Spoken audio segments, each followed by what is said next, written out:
ایمان مفصل میں تیسرا قول و قرار مسلمان کا آسمانی کتابوں اور صحیفوں پر ایمان لانا ہے۔ اللہ تعالیٰ نے اپنے فضل و کرم سے لوگوں کی ہدایت کے لیے چھوٹی یا بڑی جتنی کتابیں اپنے نبیوں پر اتاری، سب کلام اللہ ہیں، سب حق ہیں، اور ان میں جو کچھ ارشاد ہوا ہے سب پر ایمان لانا ضروری ہے۔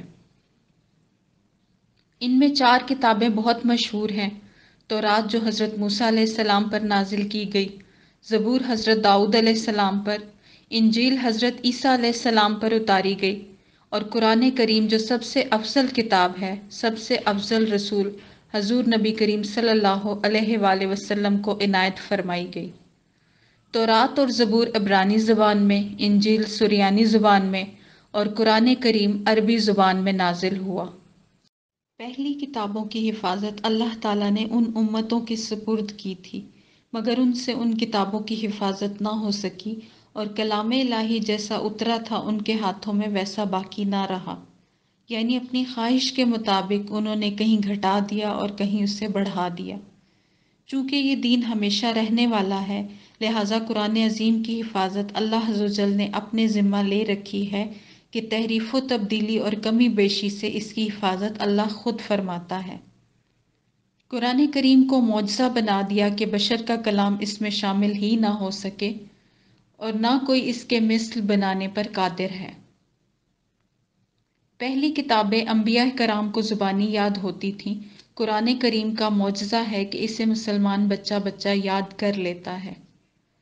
حضور اکرم صلی اللہ علیہ وآلہ وسلم سے قبل جتنے نبی اور رسول تشریف لائے، ان کی رسالت کسی خاص قوم اور ایک مقررہ وقت تک کے لیے تھی، اس لیے وہ فرمان اور قانون یا ہدایتیں جو پیغمبروں کے ذریعے ان کی امتوں کو بھیجی گئیں، ان میں اصلاح کی قوت ایک مقررہ زمانے اور ایک خاص قوم کے لیے تھی۔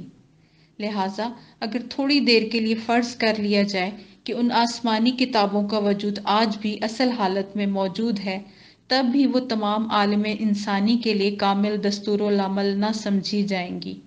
ایسا کامل دستور العمل یا ضابطہ حیات جو زندگی کے تمام شعبوں اور انسانی ترقی کے تمام مرحلوں میں صحیح رہنمائی فراہم کرے، وہ صرف ایک ہی صحیفہ آسمانی ہے جس کا نام قرآن مجید ہے۔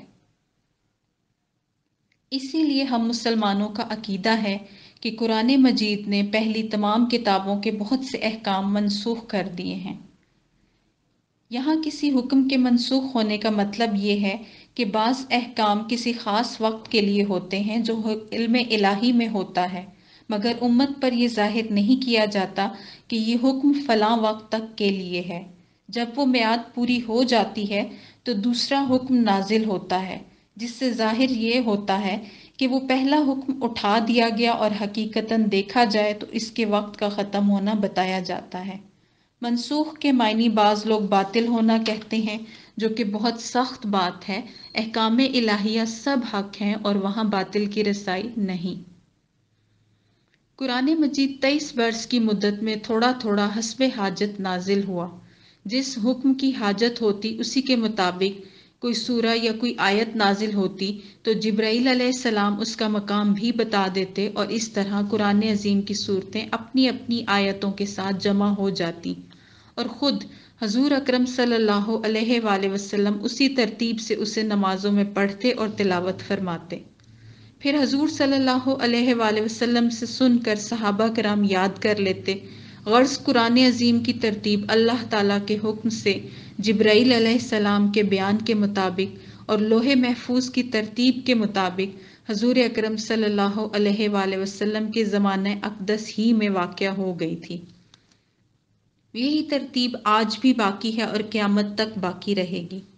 مخلوق کی اصلاح و فلاح کے لیے اللہ تعالیٰ کی اتاری ہوئی مختصر چھوٹی چھوٹی کتابیں یا ورق جو قرآن شریف سے پہلے اتارے گئے، انہیں صحیفے کہتے ہیں۔